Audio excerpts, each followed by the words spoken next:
Welcome back to the Sikhana podcast. I'm Aiko Madan. I'm here with Katie MacDiarmid. Yeah, Katie went to Cal Poly for college. You're the previous owner of Bellybou, is Yes. correct? Yeah. And from there, you've been in multiple like entrepreneurship roles, sales type of jobs, and now you are the publisher for the Sacramento Real Producers. That's a full-time thing. Correct. Yeah. What is a little bit of background about how you got there, after college, high school, all that? What was that look like?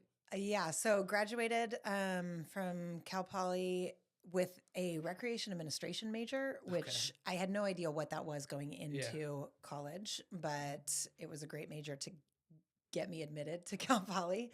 Ended up being a lot of event planning, program management, program assessment, things like that. So I actually feel like even though I didn't do it on purpose, it was really great training for kind of being an entrepreneur, because there was a lot of just assessing events, people, experience, industry sort of things, which has fed into a lot of what I've ended up doing. Yeah.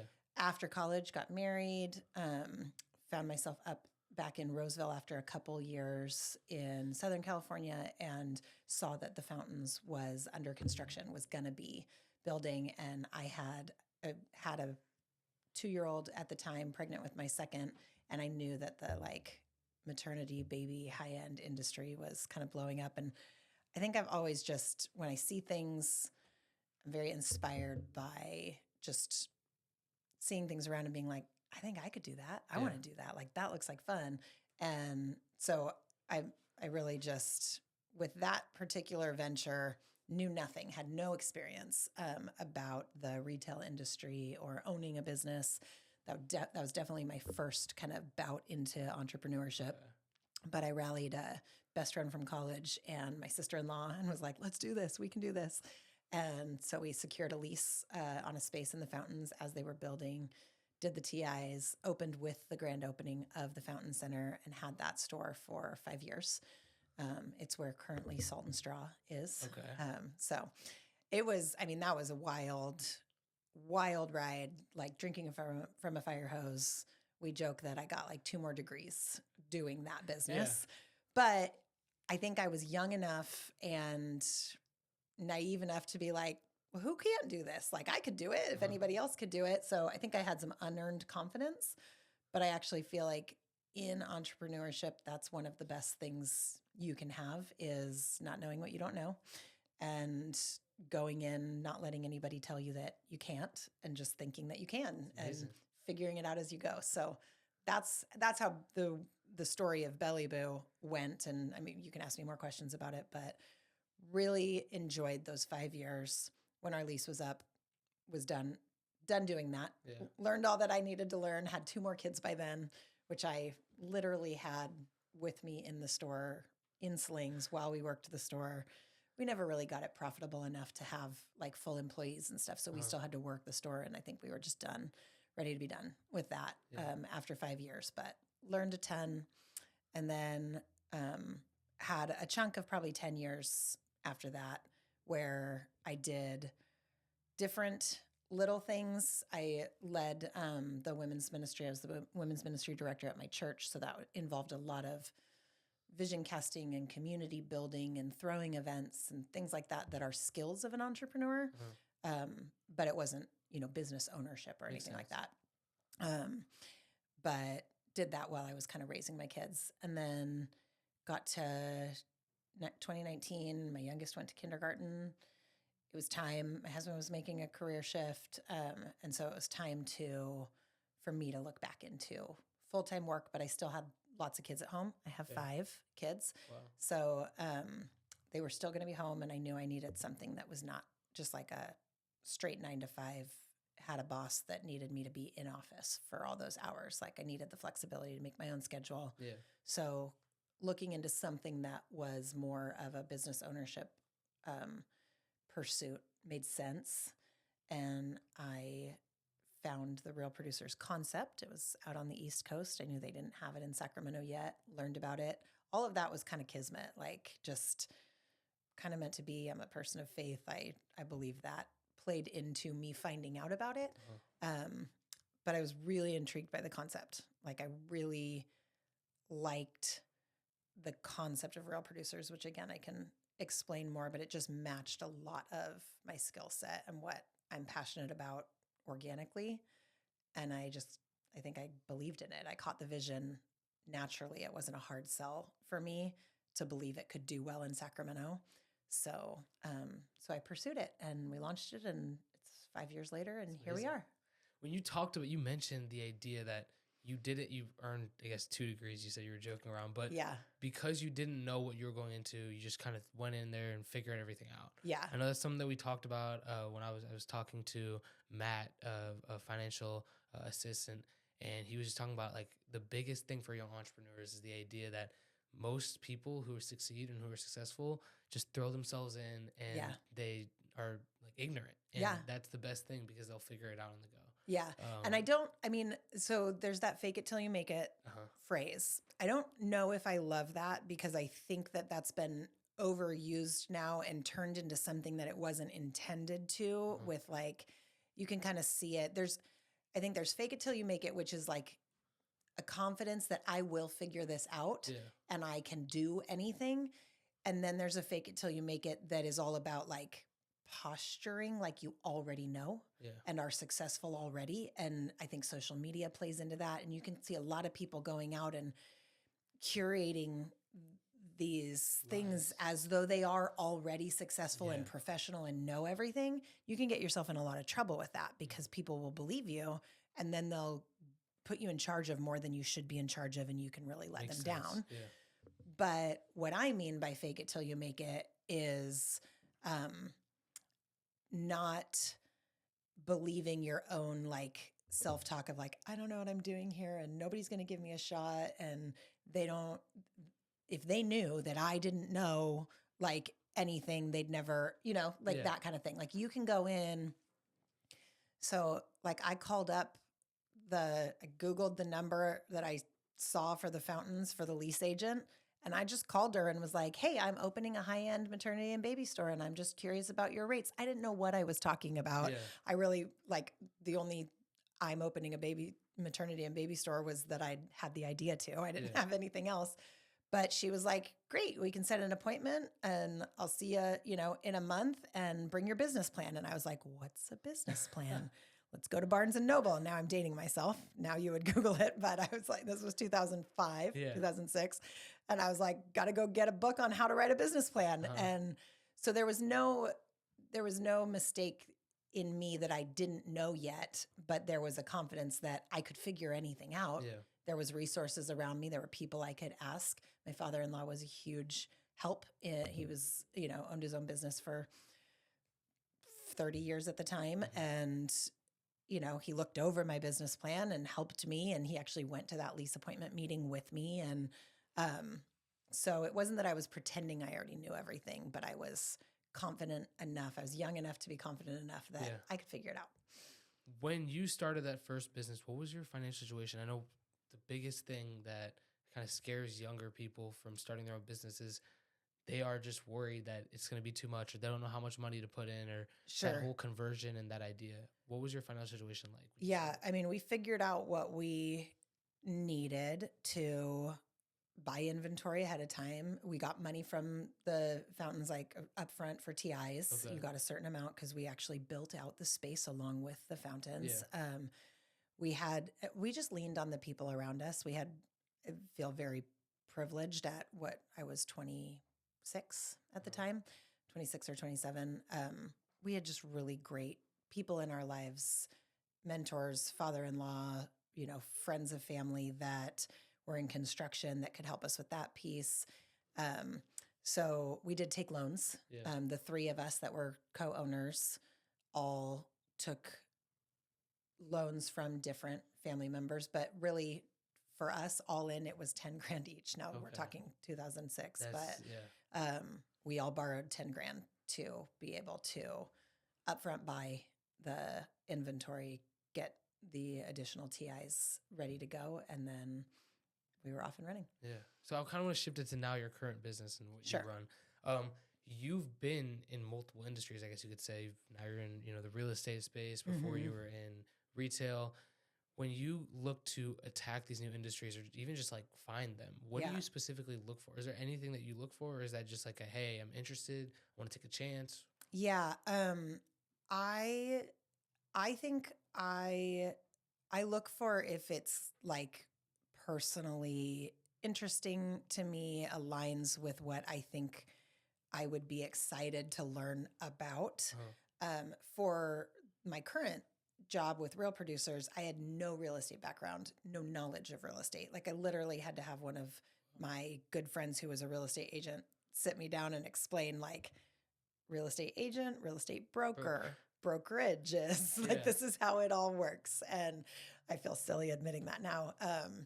But did not have a real estate background, Uh-huh. but I did have a people background. I had a community building background. I had event background, and that was journalism background. And that was what was intriguing to me about Real Producers anyways, is not the real estate side, but that because I didn't have to be a pro Yeah. in real estate, I just had to be a learner of people and a connector Yeah. of people. And that I was like, oh, I like that. I can do that. If my day to day is going to consist of just sitting down with lots of people and hearing their stories and then celebrating them and helping them meet each other and connect to each other, I could do that all day long and I would enjoy it. So that's what drew me to it. Yeah. So real quick, for those who don't know, sorry, I forgot to mention this. What is Real Producers? Just quickly. Sure. So it's like a protected networking space it is an exclusive group. It's the top 500 producers. So they have to hit a certain level of closed volume. Now I know more about real estate, so I can explain all of this, but we draw their numbers off reported, closed sales in the previous year. They make a list.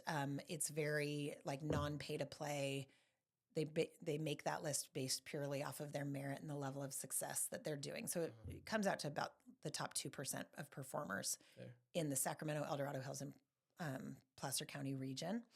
So then we take that group and provide kind of content and experiences throughout the year for them to get to know each other on a human level and network themselves, because relationships are really important in real estate. We do that with a magazine. So we do have a monthly magazine that we publish. And then we also do like quarterly in-person networking events. So that's kind of how it works. But I'm the owner and publisher of the Sacramento region, but Real Producers is a national concept. There's like 138 markets around. Okay, so when did you know that you kind of had that entrepreneurship fire, like you wanted to be an entrepreneur?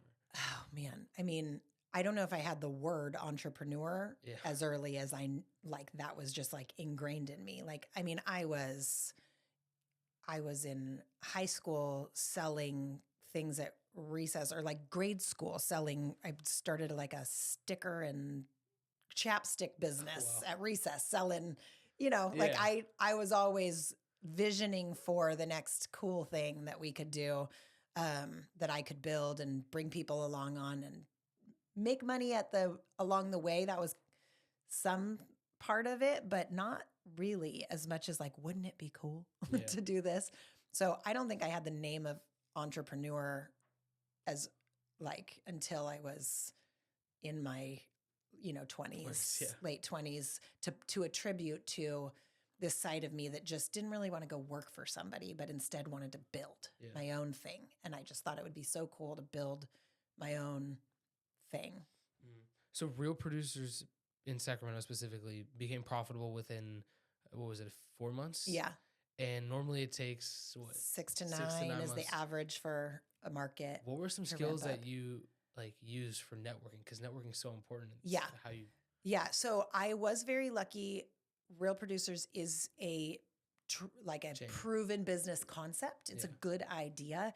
And there were a lot of people that went ahead of me in other markets. So I definitely learned from them. There's a publisher in San Diego that I reached out to a lot, another one out in Charleston that I talked to a lot, and I had a coach, because Real Producers sets you up with a launch coach.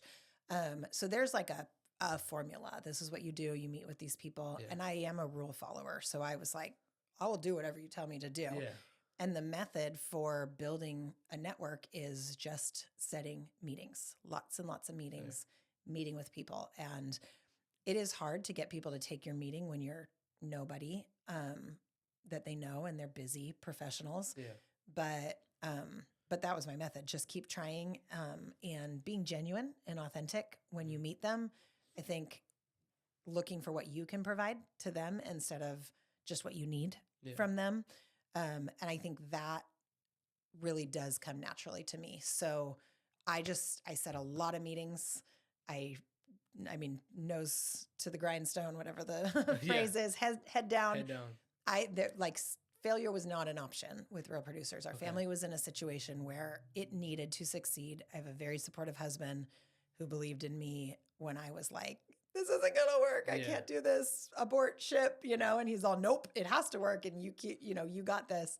So I just had to keep going. And I think there was some fear that drove me to just, bolt down and go for it. But it was very busy, lots and lots of setting meetings and meeting with different people.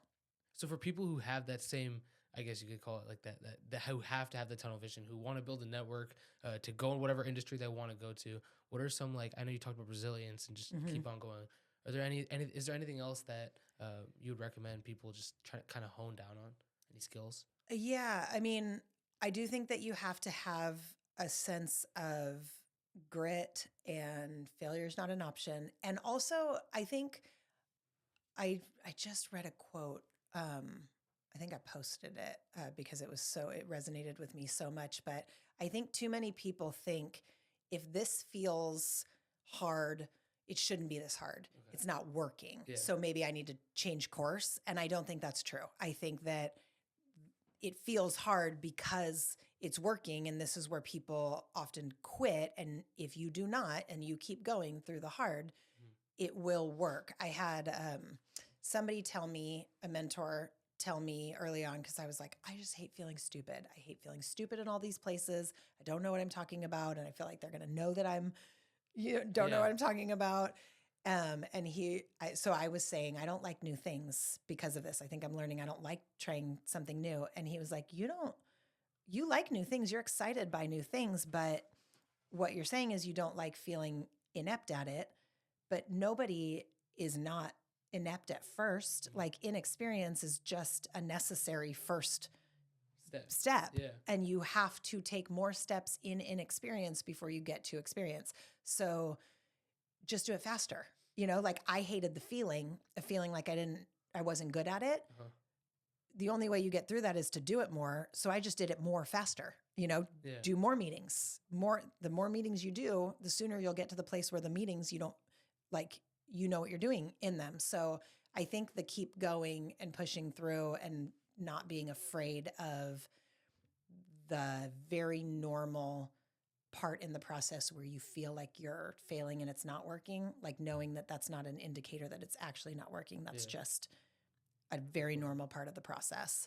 I think that's key for entrepreneurs to understand and be willing to push through. Yeah. So when you started both of your companies, what was your mindset going into it? Did that end up changing? Was there, I know for the most recent one, you talked about how you needed it. You needed it to succeed. Was there any specific mindset change that you had from your first business to your second? How'd you approach, I guess, starting that business?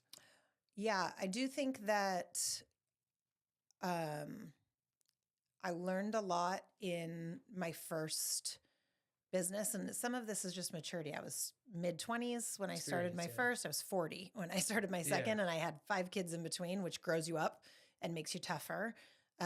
So I would say I definitely knew that starting Real Producers was going to be a time when I really did need to work on having a strong mindset, which is not, I'm an empath. I can be high on emotions. And I just knew that was not going to benefit me in the ramp up phase, the starting phase. I actually think it's a strength of mine that I like to tap into now when I'm at a different, more stable place. But in the instability of starting a business, I needed to work on having a strong mindset and keeping my emotions at bay to not inform me or to not inform my day. So I did do a lot of things like gratitude journaling every morning. I woke up early. I had to find 10 things I was thankful for before I was allowed to start working on business stuff because I needed to get to a positive, because I'd wake up every morning just terrified Yeah. to step out of bed and start that next day. So I needed to reset myself to a positive place of like, things are good. I am here and grounded, and it's going to be okay. The world is not falling, or like the sky is not falling. Yeah. And there's already good things in my life, and that's, I don't know. And I had sayings all around, where I could see them of just positive, like, you're stronger than you think, and you're not, quitting, just take a rest and keep going. I don't know. It sounds cheesy, but it really mattered for me to actually put some effort into having a stronger like mindset and protecting that, because it could take me out on any given Makes day. sense. If I got a no, which you get a lot of no's when you're building something, a lot of people tell you no. Mm-hmm. And if I let that affect me like my normal self would have, if I felt all of the feelings of that, it just would have taken me out. Yeah. So would you consider your new like thing successful, I guess? Yeah, I think it's successful. Okay. So to get to that, I mean, how do you measure success? I mean, in your business, how do you measure success? What does that look like for you? There's so many different ways to measure success, Okay. right? Like, I mean, there's obviously it being profitable. Yeah. And we have a ranking of all of the real producers across the country, and Sacramento is the number 2 market in the country. So that feels successful. Wow. Like I win awards and recognition within my own company of publishers. So that feels good and helps me feel like, oh, wow, maybe I like this really did do it. But then there's like personal metrics of success, like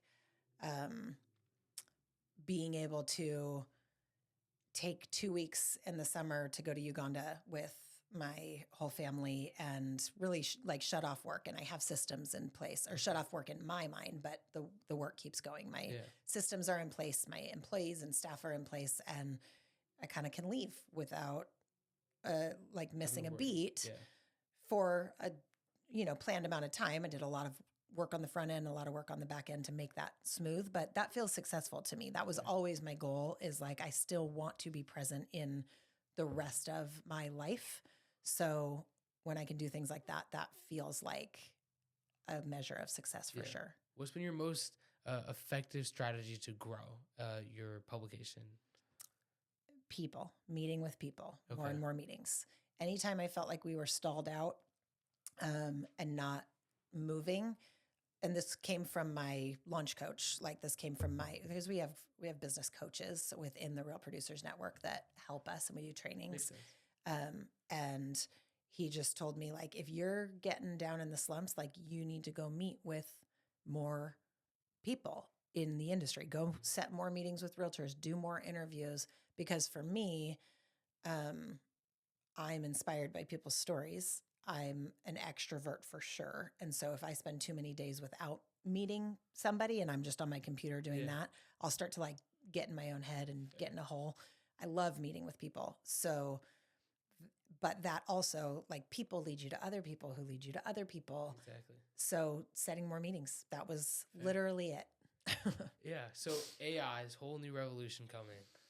Do you plan to implement that? How do you use it? I am not a techie person. Okay. My husband is. Okay. He has helped me figure out ChatGPT. Okay. So I will use that from time to time for certain things, but very little. I think there's a lot of value in it. I think some people are absolutely crushing it.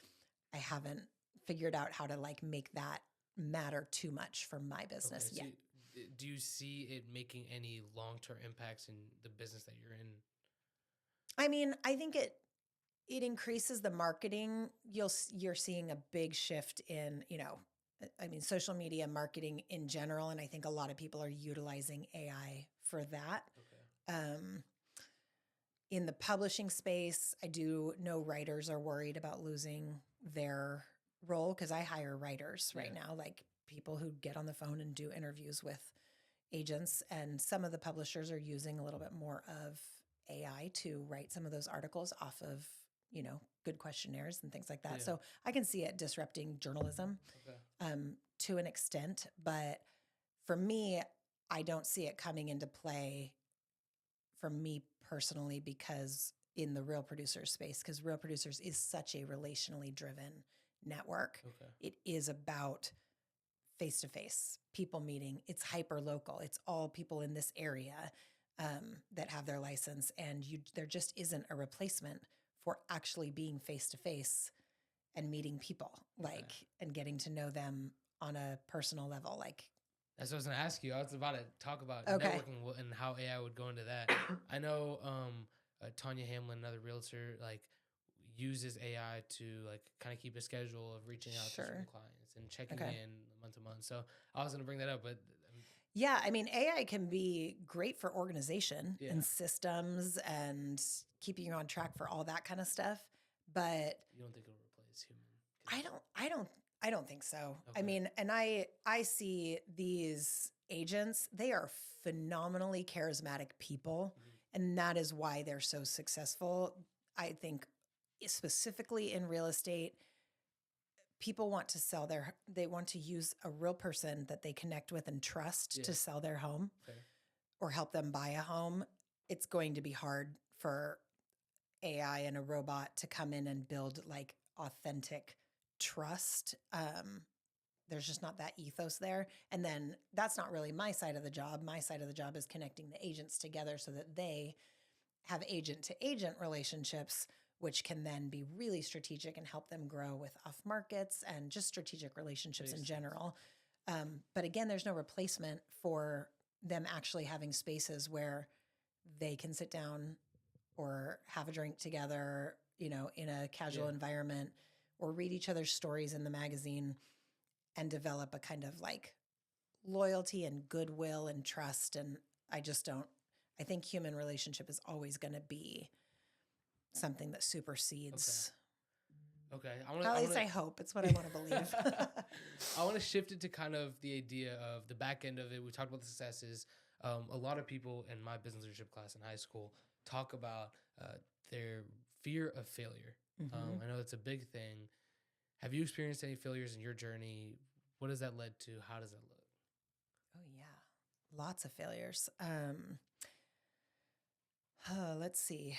Well, okay, so this was a realization I came to when starting Real Producers, is that I think I had categorized Bellybou in my mind as a failure because we didn't really ever make all that much money. Fair. Like, we survived for 5 years, but surviving is the word I would use. Like, we worked it ourselves. We brought our babies into the store. We were able to pay back the 10 grand that we borrowed, but we didn't walk away with any money. It's like, which is why I attribute it to like, it's like I got 2 degrees. I paid that money into the College of Bellybou and got 2 more degrees. But because of that, and we didn't re-sign our lease. We had to leave, got out a little bit early actually, because another store wanted to come in. And so I think I had categorized that in my head as a failure, and it let me be a little bit more timid and kind of look back on my younger self with some disdain, like, who did I think I was? Like, now I was just shyer. I was less sure of myself and less confident. And I wrote that story as a failure. And so when I had to do some processing when I was going into launching Real Producers to realize that that was the narrative that I had in my head, that like, I tell people I'm going to do something and I might not actually be able to do it. And see, I've already failed once and I can't fail again. It'll just be so embarrassing. Like, the fear of failure was so heavy. It was like crushing. Like, I felt like I just would not be able to survive another failure in my head. And when I realized that that was my narrative, that I was looking back at Bellybou that way, I needed to do some work. I talked to my other, business partners at the time that had done Bellybou with me, and my husband and people around me, and realized, well, we actually built something pretty cool. I still have people that talk about Bellybou today. They remember it. I learned a ton. I have great memories. It was a gorgeous store. Like, people loved being there. So like, I was only measuring success or failure off of the money that we made, which wasn't much. So I was calling it a failure, Makes but sense. it actually wasn't a failure. And so if I like rewrote it, it was good for me to rewrite that and be like, there's a lot of things, there's a lot of reasons something doesn't have to be a failure. We can't just measure it on that. And that took away a little bit of my fear of like, okay, sorry, I know I'm rambling a little bit, but so I got pretty microscopic in the early days of Real Producers because of that fear of failure. And I redefined what success literally every day was. Okay. Instead of looking at the long term, because that was just so overwhelming to look at, it was like, today, I have these 3 meetings with these 3 people. And if I go and accomplish all 3 of those meetings and I make a genuine connection with them, I let them feel seen and valued as a human, I take away some sort of positive something. Win the day. I accomplished the goal of today. Yeah. I succeeded today, and I can go to bed and be okay, and I can wake up tomorrow and I have today, the next day in front of me.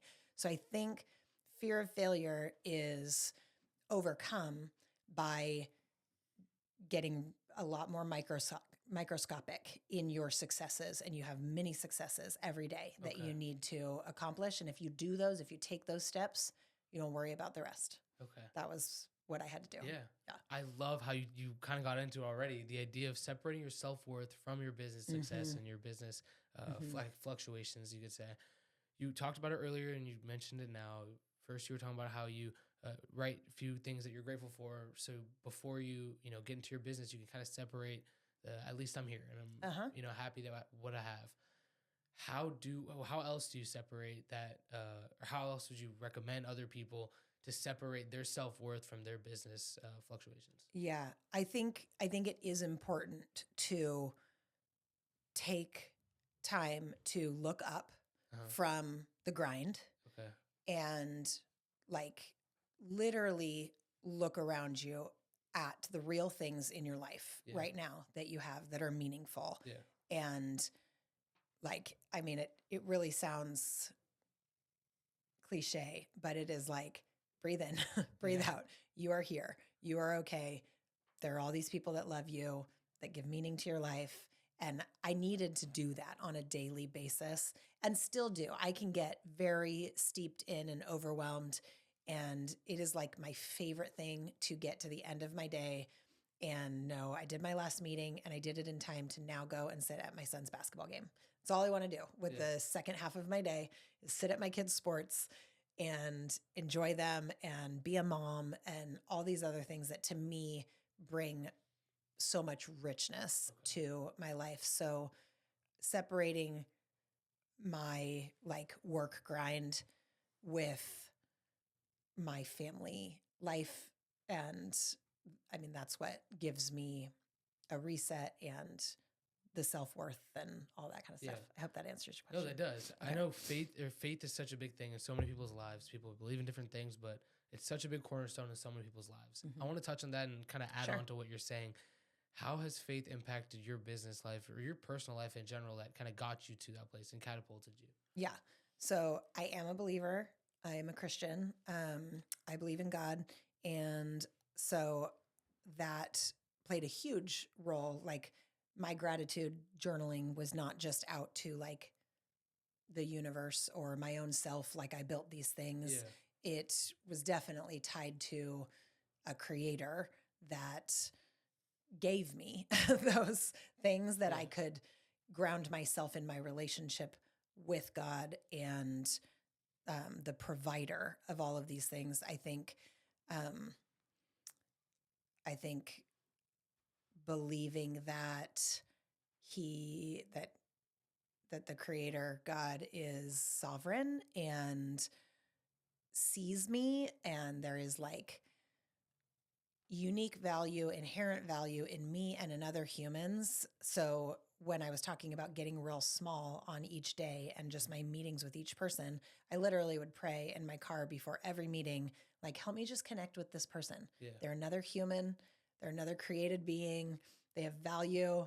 Like, whether they treat me like I'm small and insignificant because I'm a nobody, in their big real estate success world, or they see me eye to eye, like help me find the real humanity side. Because I think everybody just wants to be treated that way and seen that way. And I think it's rarer than, unfortunately, we'd like it to be in this world for people to just actually want to see and talk to people. So I think that comes from my faith. Okay.